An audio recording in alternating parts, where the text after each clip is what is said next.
제목은 이렇습니다. 나이가 몇 살이냐? 이렇게 사진을 포착하니까 굉장히 칠해 보이는데요. 1년 사이에 벌써 세 번째로 열린 방송통신위원장 후보자 인사청문회. 오늘 이틀째입니다. 이진숙 후보자. 바로 영상부터 만나보겠습니다. MBC 내부에는 트로이컷이라는 프로그램을 해서 직원들을 사찰하고 외부는 저렇게 여론을 조작해놓고 그렇게 아니라고 태연하게 얘기를 하세요? 엄청난 이게 그때 MBC의 인트라넷이 해킹당했던 자료입니다. 어떻게 돼 있느냐? 그때 그 오늘의 식단 콩밥 아니 잠깐만요. 조각조각 그거 내리십시오. 아니 지금 피켓 투쟁하십니까? 인사청문회를 처음 받아봐서 그렇다. 가르치면서 하셔라 이렇게 얘기를 하는데 이진숙 후보자는 나이가 몇 살입니까? 개인정보에서 말씀드리지 않겠습니다. 후보자처럼 피켓을 양쪽에 들고 나와서 코믹하게 이 위원회를 조롱하는 이런 행태를 하시는 걸 보셨습니까? 저는 조롱할 생각이 전혀 없습니다. 그게 조롱입니다. 저는 조롱으로 느꼈습니다. 오늘 공방이 이랬고요. 청문회 첫날은 어제도 증인 선서를 한 이진숙 방통위원장 후보자와 이 최민희 과방위원장 간에 신경전이 있었습니다. 바로 한번 만나보겠습니다. 양심에 따라 사실 그대로 말할 것을 맹세합니다. 저기요 이진숙 내정자 인사하시죠. 네, 인사를 안 하고 돌아셔서 가시니까 벌 좀 하잖아요. 잠깐만요. 여기서 하시면 안 돼요. 저하고 싸우려고 하시면. 후보자가 44년간 헌혈을 한 번도 안 했다라고 하면서 공적 마인드가 부족하다라고까지 지적했습니다.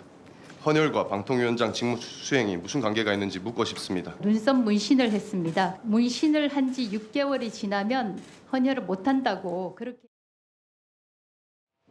글쎄요, 이제 공방을 넘어서 요소요소에 참 흥미롭다고 하면 좀 그렇고요. 눈에 띄는 그 여러 공방, 여야 과방위원들 간의 공방도 있었는데 최진봉 교수님, 예. 앞서 뭐 여기 이현종 의원이나 뭐 이승환 행정관께서도 말씀하셨다시피 이거 민주당이 방송 장악하기 위해서 탄핵안을 또 무리하게 묻지마 탄핵, 이번에는 또 방통위원장 직무대행, 방통위 부위원장 탄핵안까지 발의하면서 초유의 영인 체제, 빵명의 체제를 만들고 이걸 무력화시키려는 의도 아니냐는 취지 얘기. 아까 비판하셨는데 어떻게 받아들이십니까? 저는 거기 동의하지 않고요. 방송을 장악한다는 의도도 있을 수도 없는 일이고요. 민주당이 어떻게 방송을 장악을 합니까? 방송 장악할 수 없고요.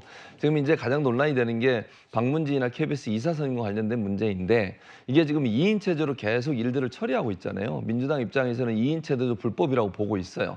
근데 지금 대통령이 임명한 2명이서 모든 일을 처리하면서 원래 방통위의 구성 자체가 5명으로 구성되게 돼 있고 야당 추천위원들도 함께 참여하게 돼 있는데 야당 추천위원들을 지난번에 임명을 하지 않아가지고 들어가지 못하는 사태가 발생을 했고 예. 그리고 나서 2인 체제를 만든 게 결국 현 정부입니다. 현 정부에서 그렇게 하고 있기 때문에 민주당 입장에서는 그걸 막기 위한 수단으로 할 수 있는 방법이 탄핵이기 때문에 그걸 한다고 저는 보고요. 그 이제 이번에 이상인 지금 부위원장이 직무 대행을 하고 있어요. 이건 물론 법적으로 좀 논란이 되고 있고 양쪽 의견이 천여에 부딪히고 있는데 이상인 부위원장에 대한 탄핵안도 추진을 하고 있습니다. 그러다 보니까 이상인 부위원장도 지금 보도를 보니까 곧 사퇴할 것 같아요.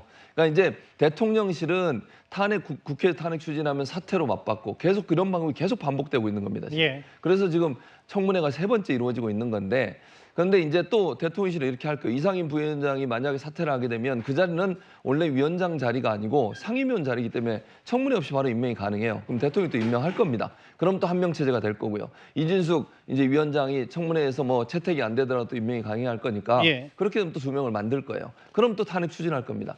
이런 일들이 계속 반복되는 거 저는 바람직하지 않다고 생각해요. 알겠습니다. 저는 그래서 제가 그냥 제안을 하자면 대통령실이나 국민의힘도 방문이나 KBS 이사 추진하는 걸 일단 멈추고 5명을 완성시킨 다음에 예. 그때 추진하는 방법으로 가는 것이 맞지 않을까 그렇게 생각합니다. 알겠습니다. 어제 오늘